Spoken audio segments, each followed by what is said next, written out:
তারকাদের মুখে শোনা যাচ্ছে এমন সব কথা যা তারা বলেইনি।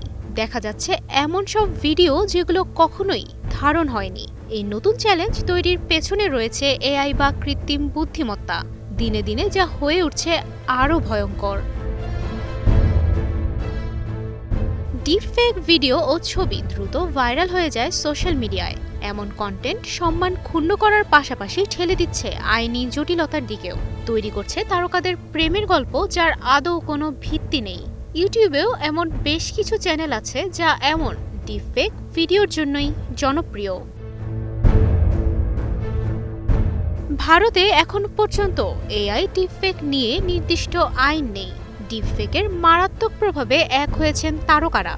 ডিপফেক ভিডিও সরাতে আদালতের দ্বারস্থ হয়েছেন অভিষেক ঐশ্বরিয়া দম্পতি।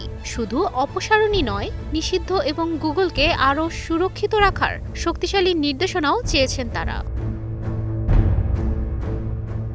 এরই মধ্যে আদালত তাদের এই দাবিকে সমর্থন জানিয়ে কাজ করা শুরু করেছে।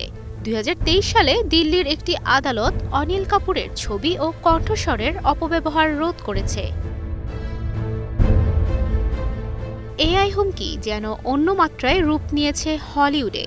জুলাই মাসে প্রথম প্রকাশ হয় এআই দিয়ে বানানো 16টি চরিত্র, যাদের মধ্যে নজর কেড়েছে টিলি নরউড। কাঁধ পর্যন্ত লম্বা হালকা বাদামি চুল, বাদামি চোখ, ব্রিটিশ উচ্চারণ এবং নিজস্ব সোশ্যাল মিডিয়া প্রোফাইল সহ মনোমুগ্ধকর এক চরিত্র।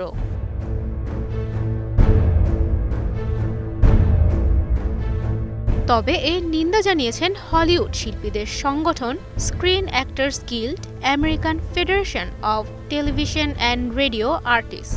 সৃজনশীলতাকে মানবকেন্দ্রিক রাখার দাবি তাদের। Tubaishi Bushra, Star news.